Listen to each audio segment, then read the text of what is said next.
నమస్తే, welcome to max TV. మరికొద్ది రోజుల్లో నర్మదా నది పుష్కరాలు రాబోతూ ఉన్నాయి.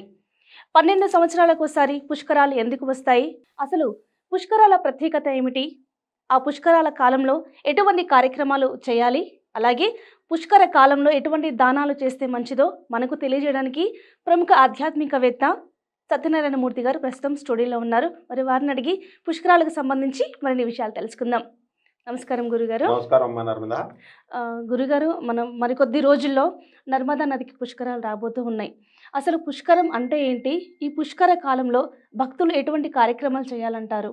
ఈ సంవత్సరము యాదృచ్ఛికంగానో కాకతాళీయంగానో నీ పేరు మీదే పుష్కరాలు జరుగుతున్నాయి. నువ్వే మాకు నర్మదా దేవతవి. ఇప్పుడు ప్రతి సంవత్సరము కూడా పుష్కరాలు సంవత్సరానికి ఒక నదికి చప్పున జరుగుతాయి. ఇప్పుడు గురుడు సంచరించేటటువంటి రాశులను బట్టి జరుగుతాయి అన్నమాట. ఇప్పుడు గురుడు ఎక్కడున్నాడు? మేషరాశిలో ఉన్నాడు. మేషరాశి నుంచి వృషభ రాశికి మే 1, 2024 సంవత్సరంలో ట్రాన్సిట్ అవుతున్నాడు, మారుతున్నాడు. అప్పుడు ఈ వృషభ రాశిలోకి గురుడు ప్రవేశించిన వెంటనే ఆ సంవత్సర కాలము కూడా నర్మదా నదికి పుష్కరాలు చేస్తాం. పుష్కరము అంటే 12 అని అర్థం. పుష్కరాలు అంటే 12 సంవత్సరాలకి ఒక చొప్పున ఒక నదికి పూజ చేస్తాం.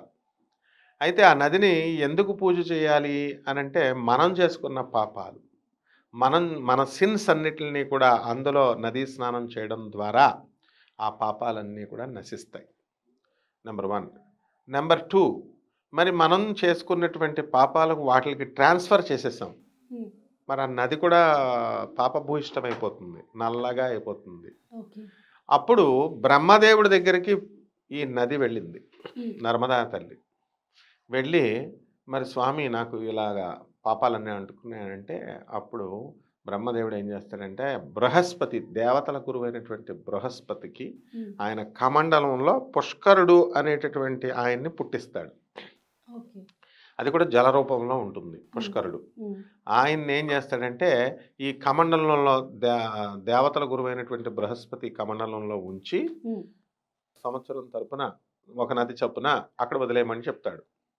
అందుకని ఈ దేవతల గురువైనటువంటి బృహస్పతి ఏం చేస్తాడంటే, ఆ నర్మదా నదిలో ఈ సంవత్సరం 2024లో వదిలేస్తాడు. అప్పుడు సకల కోటి దేవతలు, ఎన్ని కోట్ల దేవతలు అయితే ఉన్నారో అన్ని కోట్ల దేవతలు కూడా ఆ నర్మదా నదిలో ఉంటారు ఈ సంవత్సరం అంతా కూడా. ప్రతిరోజు 12 గంటల నుంచి ఒక లిప్తపాటు క్షణాల పాటు, అంటే 3 క్షణాలు 2 క్షణాలు ఉంటాడనమాట. ప్రతి సంవత్సరం మొత్తం అంతా ఉంటాడు. అయితే ముఖ్యంగా మొట్టమొదట 11 రోజులు విశేషంగా 24 అవర్స్ ఉంటాడు. మొదటి 12 డేస్, మొదట 12 రోజులు కూడా 24/7 ఉంటాడనమాట పుష్కరుడు ఆ నదిలో. సకల దేవతలు కూడా అక్కడే బంధింపబడతారు. కాబట్టి ఈ 12 రోజులు కూడా మనం ఉత్సవంగా మనం చేసుకుంటాం. దాంతో ఎప్పుడైతే మనం స్నానాలు చేస్తామో ఆ నదిలో, ఆటోమేటిక్గా మన యొక్క పాపాలన్నీ పోతాయి.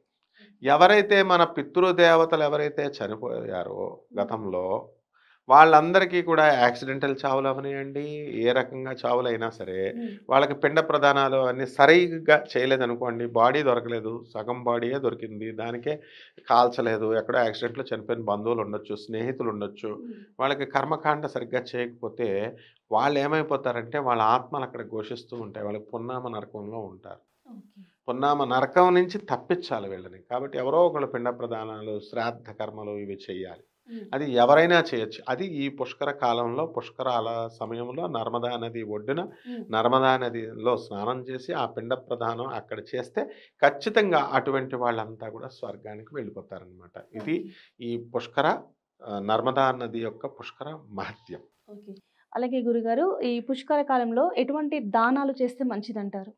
దానాల దగ్గరికి వచ్చేసరికి మనకి ఇది ఎక్కడ సెలబ్రేట్ చేసుకుంటున్నారో మనం చూడాలి ఫస్ట్. ఇప్పుడు నర్మదా నది ఒడ్డున మొత్తం అంతా కూడా చేసుకోవచ్చు. దీనికి ఆది పుష్కరాలు, అంత్య పుష్కరాలు అని 2 జరుపుతాం. గోదావరి నదికి ప్రత్యేకంగా జరుపుతాం. ఈ యొక్క నర్మదా నదికి కూడా ఆ యొక్క ఇది ఉంది. ఎందుకంటే నర్మదా నదిలో సాలగ్రామాలు పుడతాయి. గండకీ నదిలోను, తర్వాత ఈ యొక్క నర్మదా నదిలో మాత్రమే పుడతాయన్నమాట.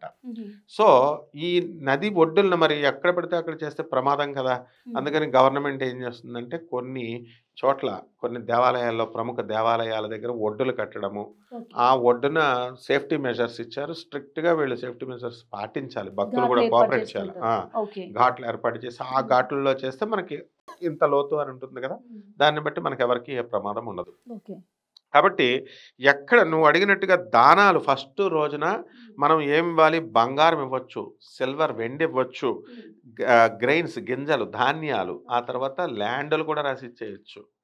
అది మొదటి రోజు దానం. ఇచ్చిన వాళ్ళు ఉన్నారు. మరి ఒక్కో స్వామీజీకి 300 ఎకరాలు 200 ఎకరాలు ఎందుకు వస్తున్నాయి? ఇందుకే.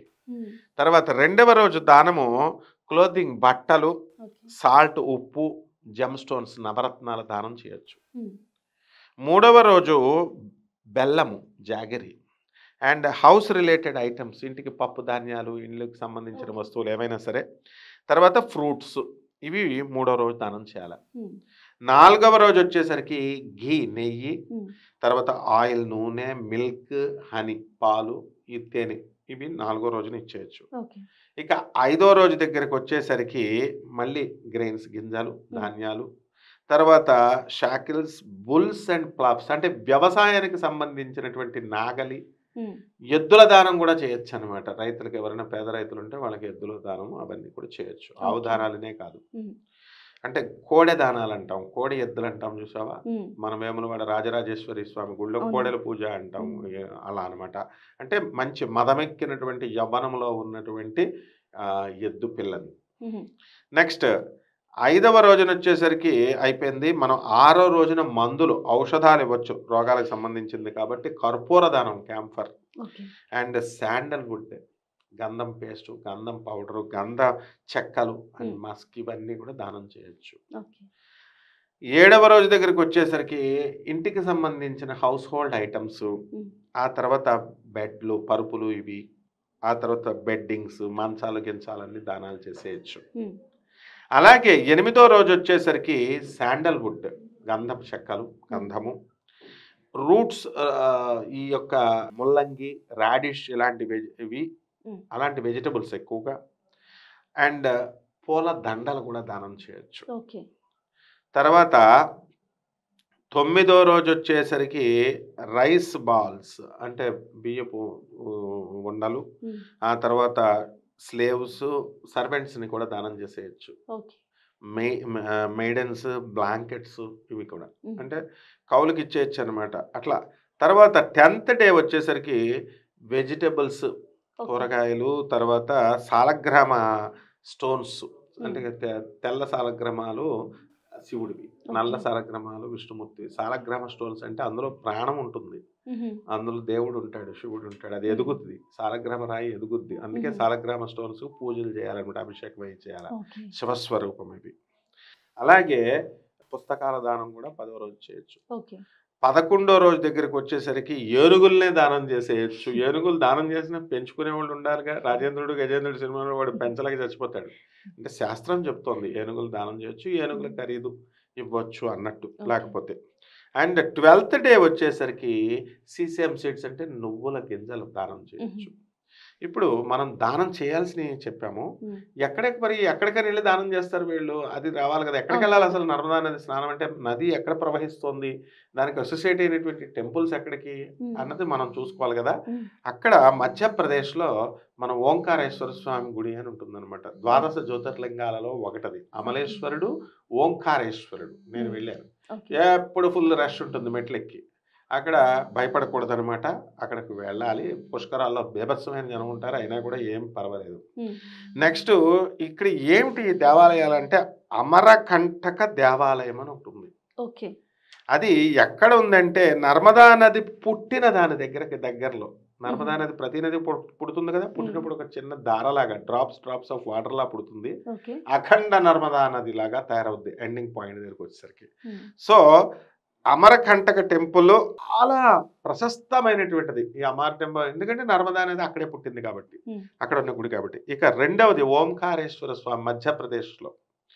ఇది బ్యూటిఫుల్ ఘాట్స్ ఉన్నాయి అక్కడ. ఓకే. మనం వెళ్ళి అక్కడ సాలగ్రామాలు కూడా క్లియర్ కట్ అలా కనబడతాయి, ఏరుకోవచ్చు అనమాట. ఉమ్, అండ్ డివైన్ అంబియన్స్, ద్వాదశ జ్యోతిర్లింగాల్లో శివుడు అక్కడే వెలిసాడు కాబట్టి ఆ శివుడి అనుగ్రహం కూడా అక్కడే దొరుకుతుంది.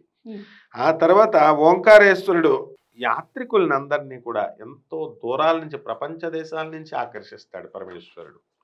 ఇక మూడవ దేవాలయము చౌబీస్ యోగి టెంపుల్ అని ఉంది. ఉమ్, అంటే ఇది చౌబీస్ అంటే ఏంటి, 24 యోగులు ఉన్నారనమాట. 24 యోగులు, వీళ్ళంతా కూడా నర్మదా నది ఒడ్డున ఇప్పుడు కూడా ధ్యానాలు చేస్తూ ఉంటారు. అప్పుడు చేయడం కాదు, ఇప్పుడు కూడా ఉన్నారు. ఓకే.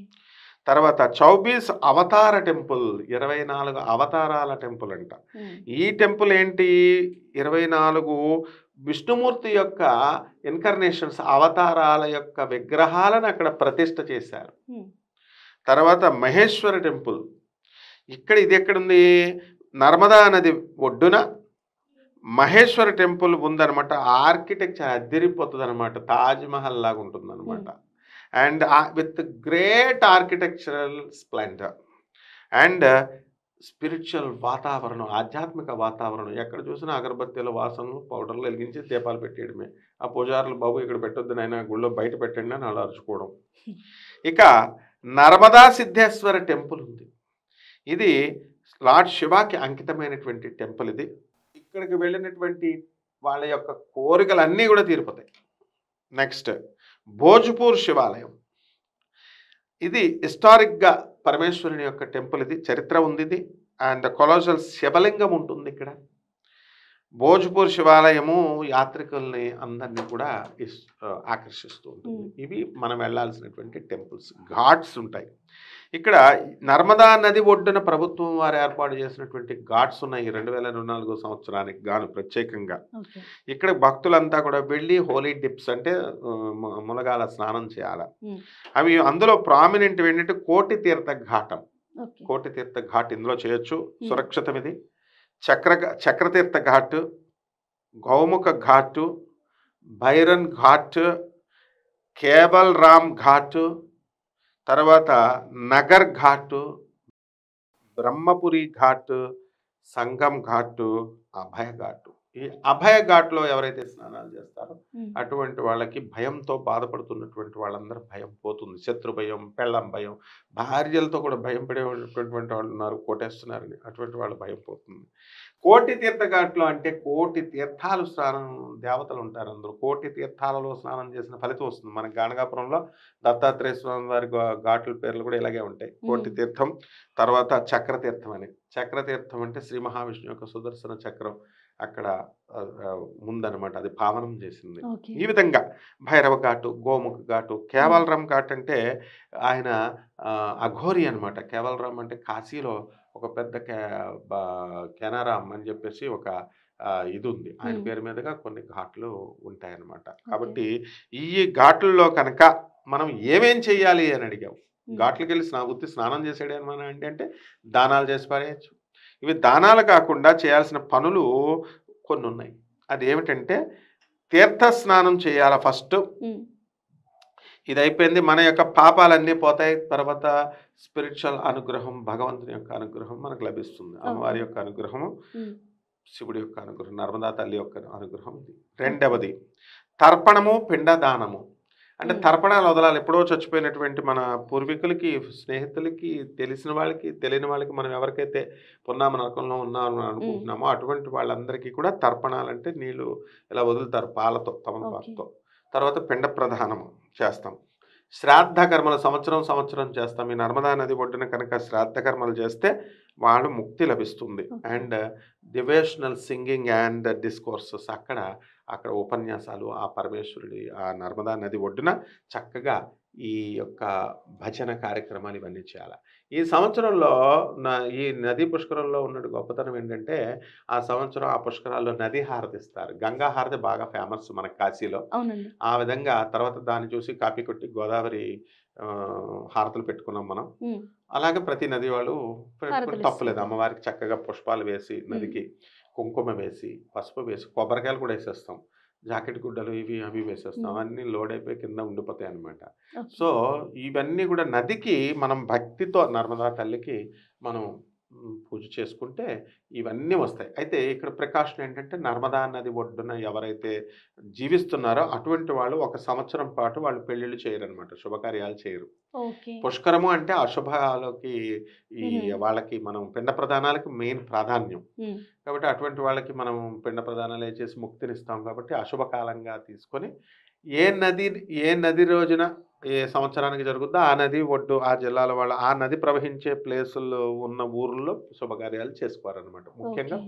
పెళ్ళిళ్ళు చేసుకోరు. ఓకే. ఇది సంక్షిప్తంగా మనం ఈ నర్మదా నది తల్లి యొక్క ఇది సర్వ పాపాలు ఇందులో డౌటే లేదనమాట. తెలిసి తెలియక చేసినటువంటి పాపాలు ఆ నర్మదా తల్లి రిసీవ్ చేసుకుంటుంది. ఓకే. మళ్ళీ ఆ తల్లి ఆ హోలీ డిప్ నల్లని కాకి రూపములో హంసలాగా ఉంటుంది నర్మదా తల్లి. హ్మ్. ఆమె ఈ మానవులు మనం చేసి పాపాలు ఆమెకు అంటించేస్తున్నాం కదా ట్రాన్స్ఫర్. హ్మ్. ఆమె అందుకని నల్ల కాకి అయిపోయి ఆ కాకి రూపంలో వెళ్తే బ్రహ్మదేవుడే భయపడ్డాడు. ఏమిట్రా నాయన ఇలాగైపోయావేంటమ్మా అని. హ్మ్. మరి అందరి పాపాలు సార్ మళ్ళీ నేను పునీతురాలను అవ్వాలంటే పుష్కర సమయంలో ఆమె మళ్ళీ పునీతురాలు అయిపోయి మళ్ళీ ఓహ్! చక్కగా తెల్లగా అయిపోతుంది. ధన్యవాదాలు గురూజీ. నర్మదా పుష్కరాల గురించి ఆ టైంలో ఎటువంటి కార్యాలు చేయాలి, అలాగే ఎటువంటి దానాలు చేయాలనేది మాకు వివరించారు. ధన్యవాదాలు. ధన్యవాదాలమ్మా.